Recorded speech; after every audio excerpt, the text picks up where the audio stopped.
This is the Four Horsemen Podcast.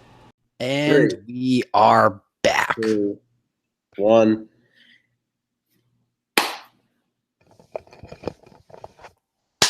Thank you, Steve. And we are back. Episode 10. Officially a decade in episodes old. And let me be the first or last to wish you a very happy Halloween. Really? For those who can't see with this audio podcast, he just put on what looks like the Hamburglar's mask, which is very ridiculous. We'll screen cap this and we'll make it the cover art for this episode. We'll just take a picture. The only thing I don't like about this mask is I'm cross-eyed. I think I might have a lazy eye. Nothing wrong with a lazy eye, but yeah, and it's. I mean, it can turn into life. All right, let's get into it. Let's talk some Notre Dame football, I suppose. Sure. Right? Yeah, that was a weird way to start a podcast, but I'm on my toes, and I had a pretty good week. It's Halloween here in the States, and really, Notre Dame is undefeated, 8-0 for the first time since 2012. Yes. Yeah. Yes. So that is a wild stat. I am very happy at that. And really, the Navy game, I know we said we were going to do something before this, but the Navy game was scary for a little bit. I don't love that we had Drew Tranquil go down with an injury and Justin Yoon was just on the sideline the whole game. But other than that, I was pretty happy with how Book played, how the offense played, and that's where I'm at right now. What are your thoughts on the Navy game, gentlemen? Well, first off, I would like everyone for this podcast only to address me as Dylan, World Series champion. Thank you very much. The Boston Red Sox. Before we get into that, your fucking fan base needs to learn how to ride the goddamn train. Horrible. It was horrible. I wanted to kill myself. The parade ended at 3 p.m. 3. Straight. And at 5:40, when I was trying to get my train home, there were still millions of people trying to get on the train with no sense of etiquette whatsoever. I'm sitting in a 2-person seat. Someone sits right next to me. I'm 230 pounds. I'm a wide human being. No one should be able to sit next to me on the train. But this fucking asshole, I'm a Red Sox fan. I'm going to go sit right next to you. I'm a world champ. You didn't win a goddamn series. Now get out of my train seat. They can sniff the Yankee off you. That's why. So just to give you a little anecdote, Nick, that I know no one else will understand this in the entire world except for you, and I know it's going to drive you crazy. So I was at, obviously, Providence Station this morning hopping on the train up to Boston. And you know how at Café La France, how there's 2 lines? There's the actual cafe line, and then there's the MBTA ticket line. Oh, no. Not only were people flooding into the cafe line, which I barely was able to get a coffee on, and I was 20 minutes early to my train. Is that tattoo girl still there? She's super nice. Yes, very nice. Love her. But not only that, but when these people actually finally did get into the MBTA ticket line, they had no idea that it was cash only. Oh no. So, yeah. I was very irritated this morning, and nobody else understands any of what I just said. So it's very topical for our Notre Dame Fighting Irish Football podcast. But just know that I had a horrible morning, and that would piss off any commuter. Oh my God! So back to this, Dylan, world champion, go Red Sox, whatever. Get off. Tell me about the Navy game. Give me your thoughts, and I'll jump in when I have a comment. Right. So you got to keep in mind, I was also watching Game 4, I believe, of the World Series, so I was kind of ping-ponging there. I was probably pumpkin. But look, the Irish are the Irish, right? You always got to keep an eye on them. First half looked like it was an Alabama performance, the way we were kind of putting them down, stopping them on defense, running it up on them on offense. And then we just kind of didn't really play defense in the second half, which, it's whatever. We ended up beating them by 22. I think we pushed the spread. That's still a blowout. People freaked out. We still won by more than 3 touchdowns. I'm pretty happy with it overall. I saw really good things from Book. Boykin is just a monster. Claypool's really coming into his own, and I think next year Claypool's going to assert himself as maybe one of the top receivers in the draft class. Running backs look solid. Defense in the first half was really good. As long as Drew Tranquil can play for us at some point, I think that'll be a big win for Notre Dame to get Navy off the schedule. I want to address a couple of things. One, Patty, you said that this game scared you a little bit. It did. And I know that I am Chicken Little. I am the Chicken Little of Notre Dame football. The sky is consistently falling from at all times, from all angles for me. But I wasn't concerned really, even in the second half when we gave up some yards, gave up some, a couple, that big run, I think, which initiated it, where we should have had a tackle off the left edge, but didn't. Wasn't really concerned. Knew that we had the game in the bag. I guess if it was any other team besides Navy, there would have been cause for concern. But for a team that, we know that they literally are incapable of passing the football, being up 3 touchdowns or 4 touchdowns, wherever the hell it was at halftime. It's like, that game was already done. Now, so to comment on my point a little bit further, I wasn't afraid of the outcome. I knew the outcome was going to happen regardless. I called a 51-10 win last week. Mm-hmm. But the ticky-tack high school offense with the cut blocks and the leg whip and the rolling up on guys that they do because they can't really work on the blocking schemes because of their other Naval Academy commitments, that scared me. I learned how to cut block when I played football. And the cut block, if you do it wrong, you can severely hurt someone.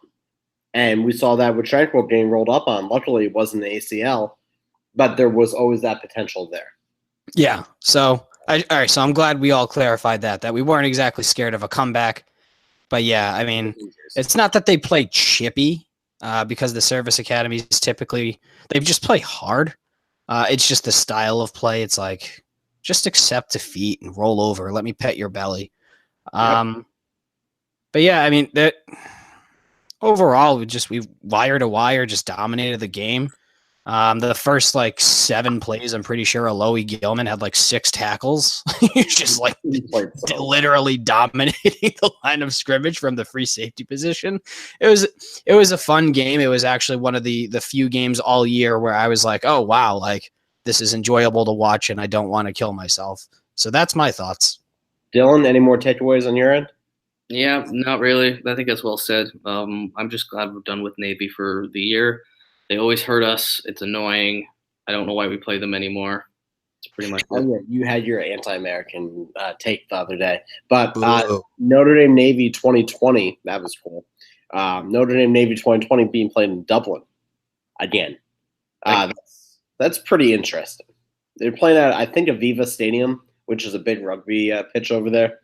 That's where they played last time. Yeah, I love Aviva. I can tell you that. I've watched so many Ireland rugby games at Aviva. It's the best atmosphere of all sports. So that's my rugby take for the week. By the way, my university is still number 1 in the nation, 38-12 win this weekend, going on to the conference finals this week. Go Seahawks. But, it doesn't sound like we have too many takeaways from Navy.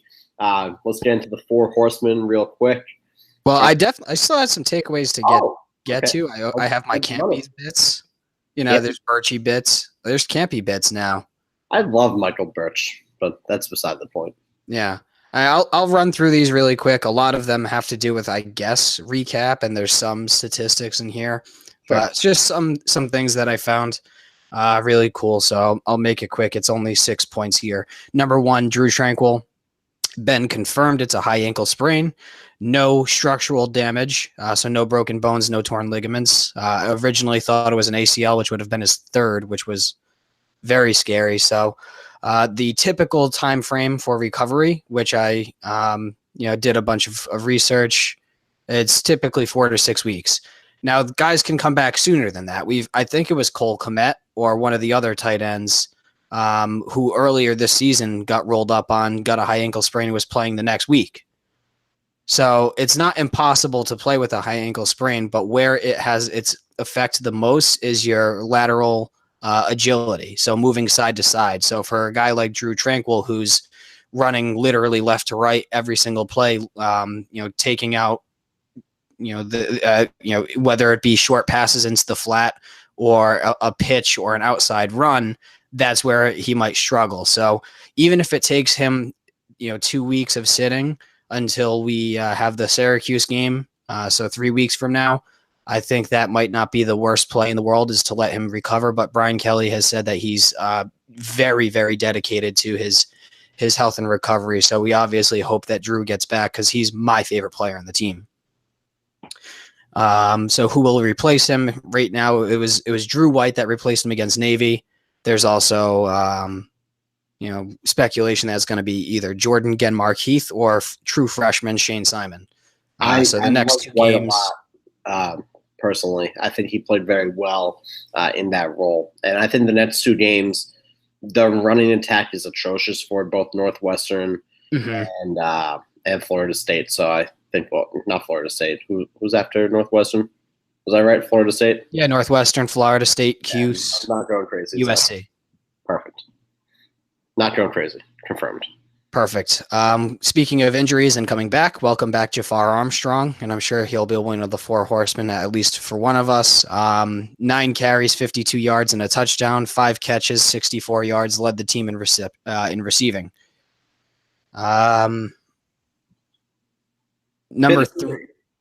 Point number 3.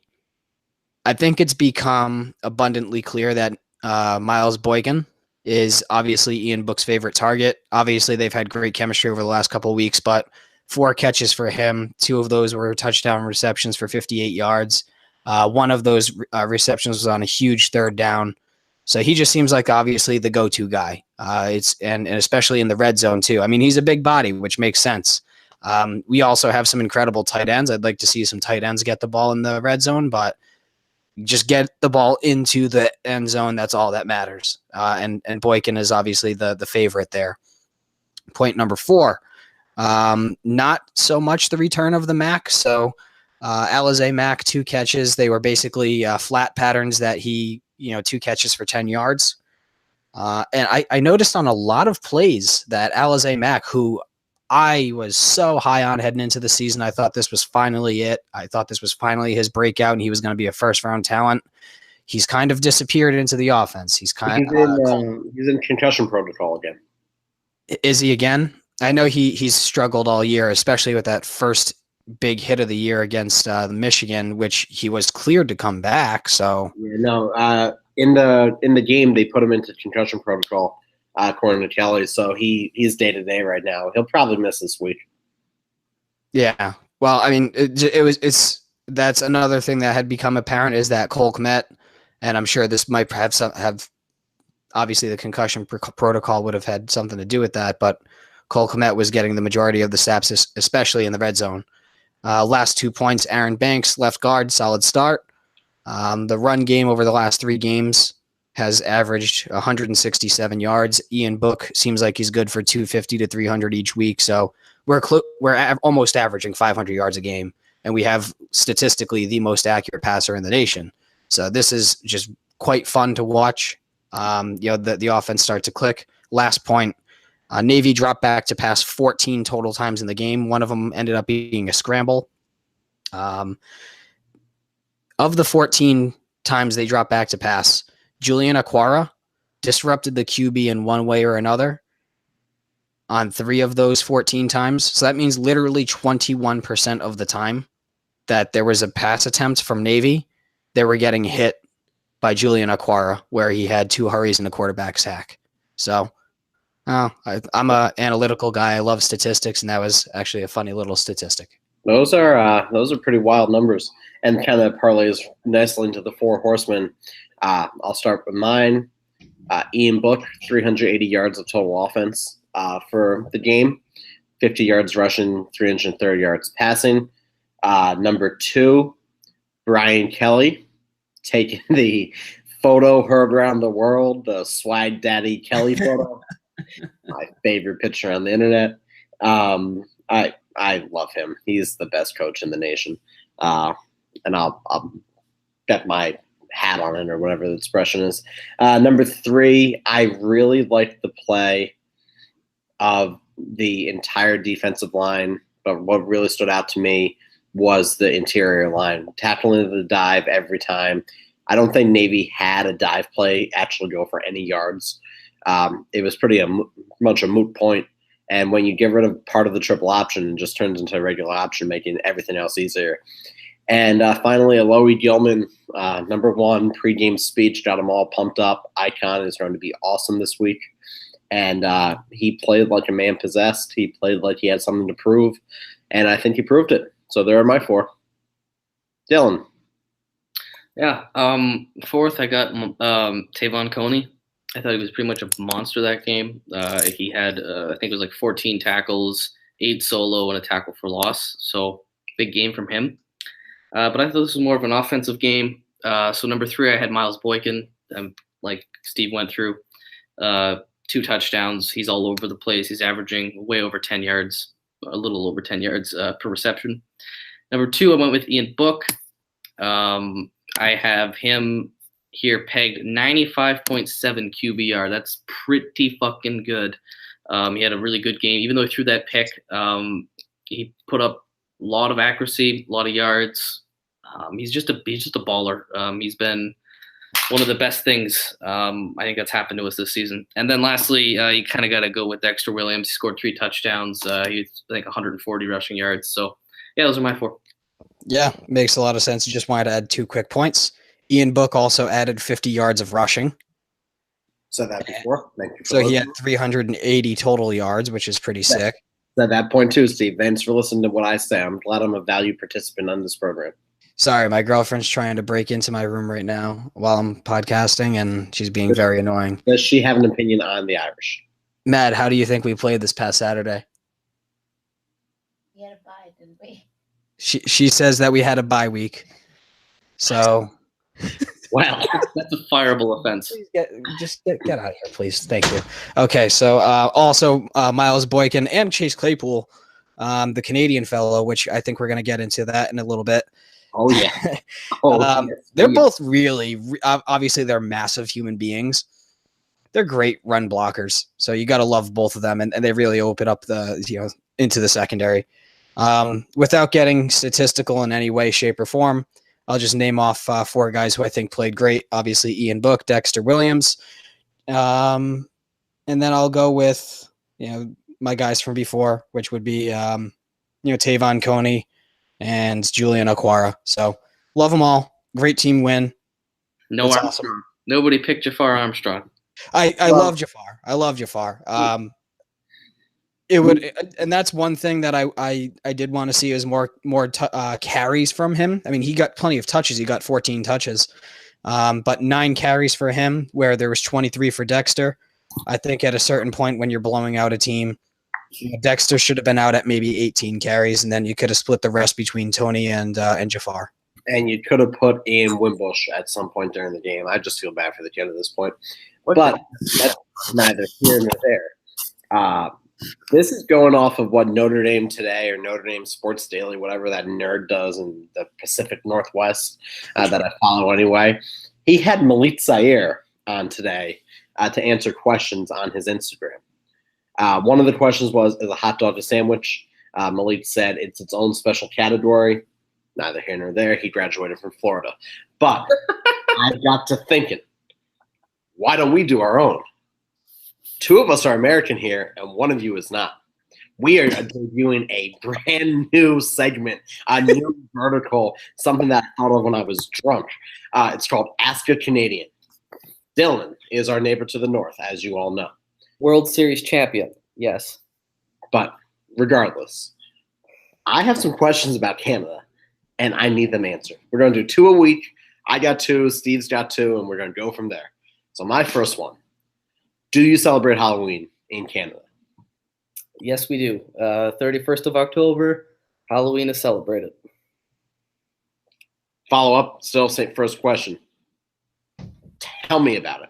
Is it the costume? Are there the parties? I need to know how Canada gets down with Halloween.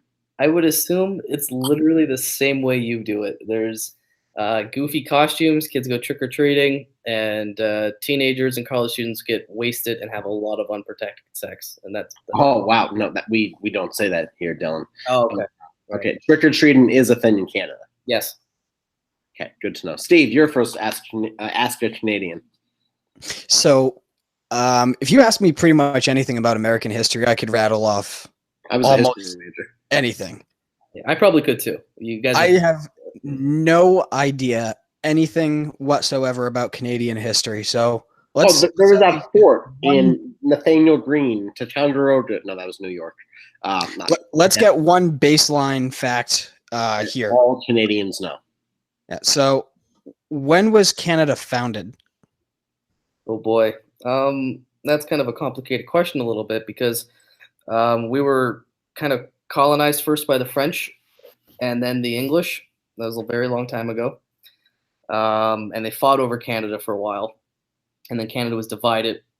Provinces were really part. There was Upper and Lower Canada and all that crazy fun stuff. But to answer your question, Canada became an independent sovereign country in 1867. That's when our Constitution was founded.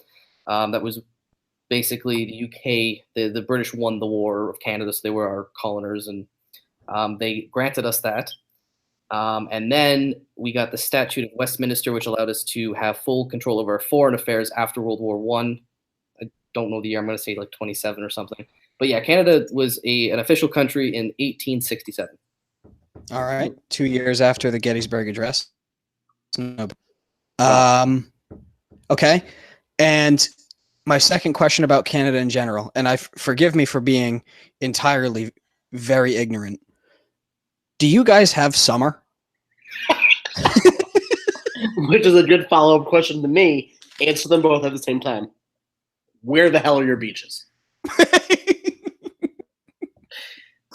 I wish this was a bit that I was doing, but to my knowledge, Canada. I know where the beaches are because I plan on going to Cabot Links in a couple, hopefully next year, which is in Nova Scotia, which is like a premier golf resort. Shout out Foreplay.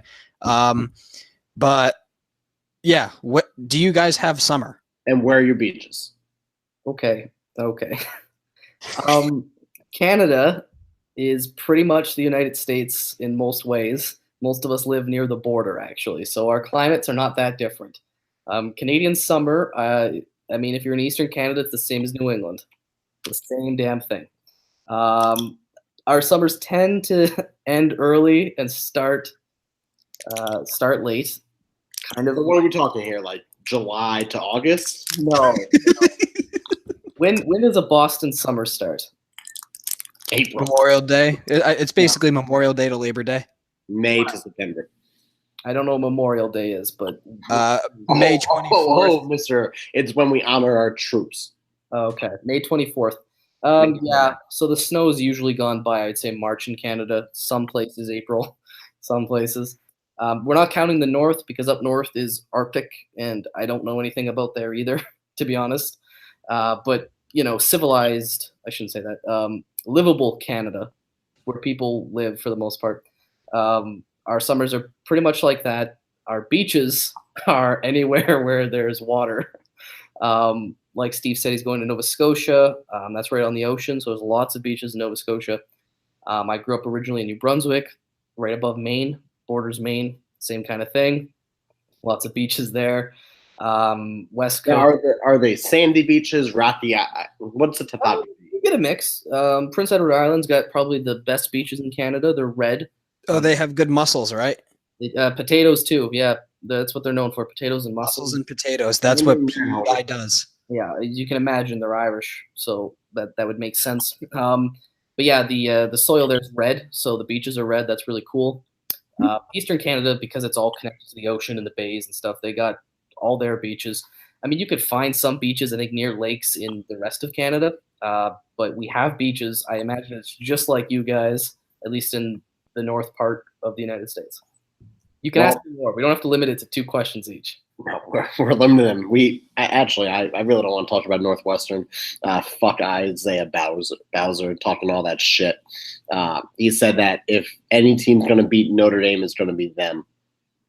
Coming for you, Isaiah. And that's all I got to say about that. Yeah, I agree. If there's any team that's going to beat us, it's going to be Northwestern. They won't. But Or Syracuse. I'm Syracuse not buying is pretty Syracuse. fair. I'm sorry. I don't believe in them. I am a Northwestern. No, but the whole thing is, and this is a pretty great transition point here. Syracuse is a top 25 team. They're playing in New York with Dino Babers as the coach in those stupid jerseys at Yankee Stadium in the end of November with a trip to USC the following week after senior day. That's 8 points right there that I just made.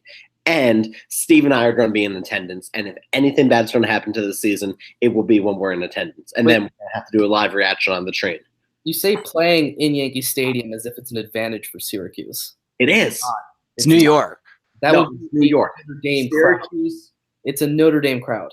Well, I wish this was a video podcast because I would draw a whole map of New York and show you why I'm concerned. Syracuse is the only legitimate team that New York has. Rutgers sucks. Are you sure there's not more Notre Dame fans in New York than Syracuse? No, there may be. There definitely maybe. And I think this is going to be a 60-40 crowd. It's very concerning because I'm drawing a picture. Hold on. This might have to be. I'm gonna once you draw this, I'm going to narrate this. All right. Because I have the microphone where nobody else has invested in one yet. It's like $7 on Amazon. There's cues. It picks up the bass in my voice. Yeah, you sound like a regular Al Capone or whatever. All right. Here's New York. So it looks like a picture of New York. Okay. The top part up here, that's where Syracuse is, Dylan. Okay? So he's pointing to the top of the page. That's where Syracuse is. Right here, that's the Browns. Okay? That's where No, he's pointing to the bottom of the page. That's where New York City is. In between, I actually flipped it around, but I had to do it because of how the camera works. There's one part of New York called Westchester, which I just circled. It's by Connecticut. Drew Pine, quarterback for New Canaan, he's near Westchester. We love him. We love him. We also picked up a kid from Cheshire, Connecticut, from Avon Old Farms, but that's beside the point. He's a kicker. Preferred walk-on. Westchester has more Syracuse students per capita than any other region in New York. That's southeastern New York, folks. It's northern Westchester. It's north of the city. They call it upstate New York. It's not. The one thing that we see here, there's a road. He's pointing to a road on the map. I'm drawing a road on the map. There's a road that goes directly from Syracuse to the Browns. So you'll get some students there who are going on an early Thanksgiving break. You're going to get alumni of Syracuse there. You're going to get general Notre Dame haters, and then you're going to Notre Dame fans. So it's not going to be a predominantly Notre Dame crowd that a lot of people think you will be. The end. That's my rant about Syracuse. This was the first ever audio-visual podcast. Well, is there ticket allocations like there was at Fenway Park? Because that was a huge issue Boston College fans had, was they were technically, I don't know if they were the home team or if they were just hosting it, but Notre Dame had all the seat allocations. So you had no Boston College fans at Fenway Park. The resale market for this is real big right now, I can tell you that. So there may have been allocations for Syracuse and Notre Dame, but the resale market, especially in New York, is huge. So like the tickets I got were double face value right off the bat. And not ideal. Would love to play face value for the ticket, but how New York gets down, especially for big events like this, they definitely do resell, and they'll resell to anyone. Doesn't really matter. I bought my tickets from a guy in South Carolina off of Vivid Seats. So with that, it's going to be a very interesting crowd. I definitely think Notre Dame will outnumber the Syracuse fans, but Syracuse fans are just those loud New Yorkers with opinions like I had about the train. Right. So that's why Syracuse scares me. Also, let's ask a Canadian question here. What's your public transportation like? Do you have trains, cars, steam-powered mobiles? Does every car have a plow attached to it? Do you have something to get moose out of the way? We usually just hit the moose. No, don't hit the moose. What did the moose do to you? Fuck. Meese. Is very it moose or meese? I call it meese, but it's definitely not meese. It's moose. Be educated. Yeah, exactly.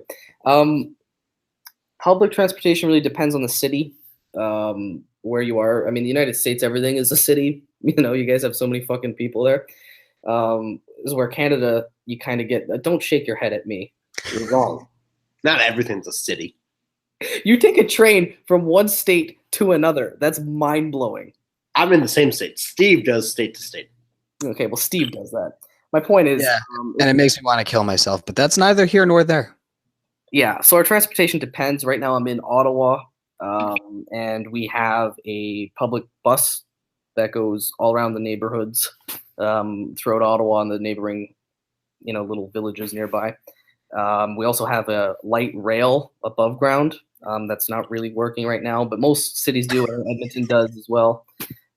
And then in your big cities, in your Toronto, your Montreal, don't know about Vancouver, who cares about those West Coasters, you get a metro system or subway. So, in Toronto, there's a big subway that goes through the town. Do you have Amtrak? What is that? Oh, no, you don't have Amtrak. It goes, essentially, we can take it down the eastern seaboard from Providence or Boston, really. Boston all the way down to D.C. For a day trip. No, we have Greyhound buses. So, yeah, that's about it. And they're going extinct, too. So. Oh, my. Okay, well, that's enough Ask a Canadian for this week. We'll have to think of more questions next week. But moving on, Northwestern real quick. Already Isaiah Bowser talking all that junk. He's going to get shut up real quick this week. Hope he comes across the middle. And Coney, Gilman, Tillery, Aquara, name your person, lays them out. Well, if it's going to be anyone that's going to add to their body count, it's probably going to be Jalen Elliott, who has killed a man. Three. So, allow me to tell you guys why I'm afraid of Northwestern, okay? We'll just look at their quick schedule. Is it the strength coach? He's such a tool. Any strength coach who jumps around like that, such a friggin' tool. Who's the one with the mustache? Is that Syracuse or Clemson? I don't know, but let's let Dylan get to his point. Sorry, Dylan. I'm fired up. That's all right. We're polite here, so anyway, so Northwestern started their season against Purdue and won. That's a game nobody cares about. You couldn't pay anyone to watch that game because the Big Ten sucks, and so do both of those teams. Northwestern lost to a good Duke team at the time, whatever. And then they lost to Akron in a weird one. It was a close game. They lost by 5, 39-34, whatever. But this is what scares me, okay? So they lost again to Michigan, and that was 2017, and that was a game Northwestern was leading for most of it. That was at home against Michigan, so they played them tough. Then Northwestern has gone on a 4-game winning streak since then, beating Michigan State on the road, beating Nebraska in overtime, Rutgers at Rutgers, but barely beating them, and then demolishing Wisconsin at home. And here's the thing. Yes, I get Michigan State isn't that good, and I get Wisconsin isn't that good, which then why is Michigan rated high? Hornibrook does have an absolute noodle of an arm, but continue, please. Yeah, so those are still decent teams that they're beating. And here's the thing. They get hyped for big games, and you see it in the scorelines. They beat Wisconsin bigger than they beat Rutgers. They beat Michigan State bigger than they beat Rutgers. They played Michigan to the death. It was a very close game. So we got to go there at night in a primetime game, which is always scary. It always benefits the home team. And we got to beat them. It's tough. They're going to play us tough. They're going to get hyped for it, like all teams do. That's the curse of being Notre Dame football. Everyone wants to play you. Everyone gets hyped up for playing you because you're fucking Notre Dame. But this is because they're the New York Yankees. Exactly. And I hate that. Football. I've talked about that before. I hate it. Go Red Sox. But yes, you're right. They are the Yankees of college football. And that's why. So on top of that, you're getting a hyped up team that wants to beat you. and they don't just beat you; they play everyone tough, right? They've beaten us the last 2 times. Exactly, They've played us, right, at Notre Dame Stadium. And here's something interesting: ESPN FBI, or is it Predictor actually, has Notre Dame. They give Northwestern a 27.8% chance of beating Notre Dame. It's not very good, but ironically, or interestingly rather, they have a worse chance of beating Iowa the next week on the road. That's how much of a home field swing they're giving Northwestern. Just going off of that real quick, the line moved from 7 to 9.5 in favor of Notre Dame. So I thought that was pretty interesting. So with that, you're seeing the line shifting towards Notre Dame, at least sharp money moving that way. So I get that they're going to play them tough. I understand where you're coming from with Northwestern, but it's Evanston. It's not Death Valley. I think it's going to be a good game. Notre Dame definitely does deserve that 9.5-point spread. I think they'll cover that spread. And the biggest thing is Notre Dame has the best defense out of any team Northwestern has played all year. Michigan's defense is good. Not as good as Notre Dame's. They weren't good enough to stop our backup QB. Yeah, that's fair. That's fair. When you compare the defenses, I don't care if they also win. Something worth note. I'm pretty sure that the Michigan Northwestern game in Evanston. Oh wait, no, that was in Michigan. Oh, never mind. My point is moot. Well, it says here versus Michigan, so I assume that was at Northwestern. Yeah, maybe. They have regardless of that. Yeah, you know what? It was at Ryan Field. Sorry. Yeah, so it was at Ryan Field. It wasn't Evanston, and it was light out because I'm just looking at the highlights now on my phone. Typically, day games in Evanston are played at like 12. And from to my knowledge, it's like a lot of those 12 p.m. games out in Evanston, Illinois, where there's like no one in the crowd. It's just one of those sleepy games where the opposing teams don't really get too pumped up for. And there's like, if there's no crowd to like boo and hiss at you, then it doesn't really feel like a game. It kind of feels more like a practice. And that's why some teams are more susceptible to playing crappy there. So that's the theory of Evanston, Illinois, and Ryan Field and those early day games where they're crappy. So hopefully we actually have an advantage that it's a night game. I think it's like 7:30 or 7:15 kickoff, ESPN. ESPN. Yep. So maybe if everyone's riled up, then we're going to take the game seriously and be like, let's blow these guys out of the water. That's my talking point. Get those fans liquored up. I really don't have any other talking points about Northwestern. It is a very scary game. November, it's the Ides of November for us, 4 games right there, right on the cusp of the college football playoff. Ranking came out this week, number 4, Bama 1, Clemson 2, LSU 3. Complete and utter bullshit. So going into that point, LSU's 3 to set up the worst case scenario if Bama loses. They'll say, oh, they lost to number 3 ranked Bama. We can't drop Bama, or LSU. We can't drop Bama below 3. You know, I said this a few weeks ago. Bama needs to lose twice if they're not getting in. Simple as that.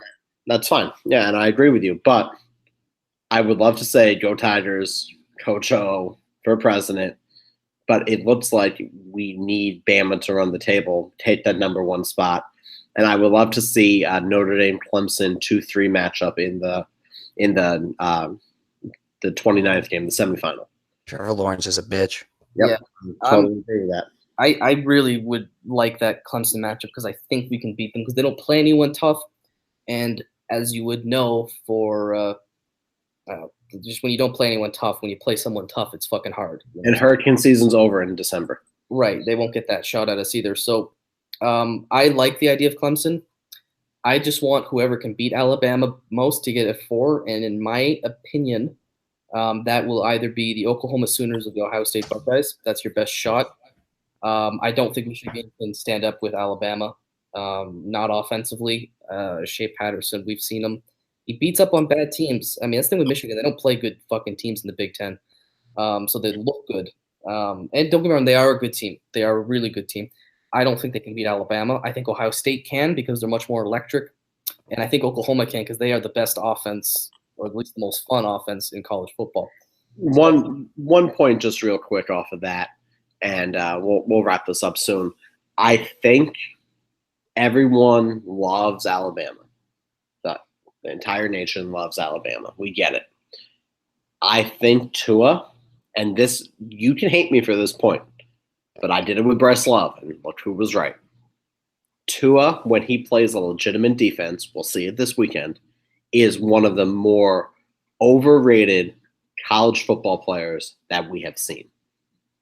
Now, let me tell you why I'm saying this. This isn't just me having this Irish bravado and saying. I'm honestly on board here because when he came in last year in the national championship, we had no tape on him, so that was just a spark. That was a flash in the pan. So there was no way for Georgia to adjust from Jalen Hurts to a gunslinger in like 6 plays. Here's the thing: he's statistically having maybe the greatest season in quarterback history. Okay, that's great, Dylan, but he's played. Hard to say he's overrated against the SC LSU Mud Dogs. Dylan, he ain't played no one, Paul. Here's the thing: those other quarterbacks who've played those teams have never done as well as he has. He's played Texas A&M.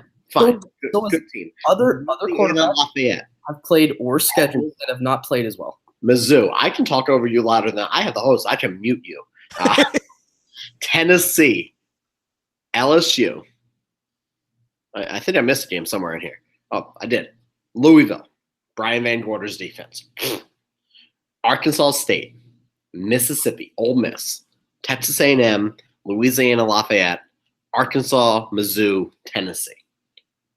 2 of those teams are good. I'll let you guess which one. I would say out of that whole bundle, Texas A&M, and maybe Mizzou, who gave them a fight 39-10. That's exactly what I was thinking. Those 2. We talked too much. Drew Lock's a good quarterback. So looking at who he has for November, LSU, Mississippi State, the Citadel, and Auburn. Those are 3 tough games, even though Auburn's complete dog shit, which is why LSU shouldn't be ranked high because those wins don't look good. But the whole thing is he hasn't played anyone. And the defenses he's playing are historically ranked very low. Yeah, we'll see this week for sure. We'll see how good he is. You can't say he's overrated until we see him actually show. I did with Bryce Love. I made the 4 horsemen promise. But he was bad against other teams. In week 1 against a team I've never heard of. Watch the national championship game. This is my final point. In the national championship game, before he bid should have been picked off, won. He got a sack for 27 goddamn yards. Mm-hmm. So he's a situationally good quarterback. But if you get him into the situation where he can't just throw the ball and you're giving him a little bit of pressure and he's hurried out of the pocket, he's not able to make that snap decision like a lot of other quarterbacks are. And I'm not talking about Notre Dame. So whoever hears this, I'm not talking about Notre Dame right now. The snap decisions that he makes aren't there always. And that's because the defensive lines aren't getting pressure on him. So that's a good hypothesis. We'll see it hopefully with LSU. It'd be a lot better if Devin Bush, I believe his name, that's Michigan's guy. Devin White, the LSU linebacker, right? White. Yeah, he's out for the first half, and that's really bad. That's just bad for college football. I also really don't like the targeting rule. No, it's not the way they enforce it, at least. So that's unfortunate, but hopefully if LSU can stay within we'll say 7 points at half, they have a shot. The question is, can LSU score? Which, who knows? I mean, I think Coach O is going to run the ball, Joe Tiger, run the ball. We're going to run the ball. We're going to get on down the bayou. We're going to get some jambalaya. We're going to run the football. We're going to go Tiger. The fact that was awesome. The fact that LSU is a 14.5-point dog at home in Death Valley at night when they're wearing their white uniforms, Coach O is going to step up. I might take LSU to cover that game. I don't know if they'll win, but 14.5 at home is a lot against a good team. A lot. And, other than that, my prediction for the week, I'll wrap up with this. Notre Dame wins, 9.5-point spread. I'm saying they'll win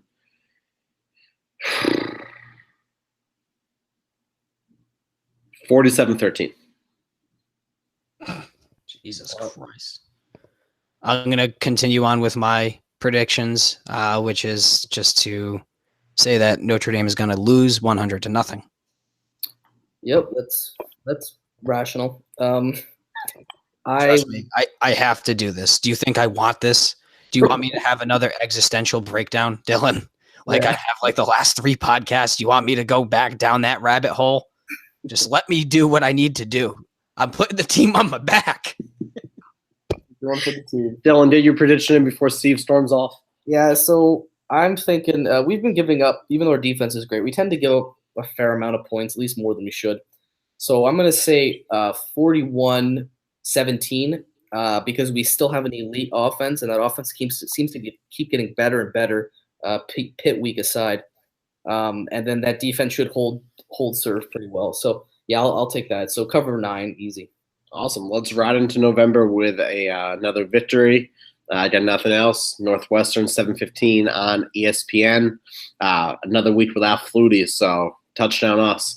Other than that, that's all my points for this week. Hope everyone has a safe and happy Halloween. You learned something about Canada, and go Irish, beat the Wildcats. Go Irish. And Red Sox are World Series champions. Go Irish.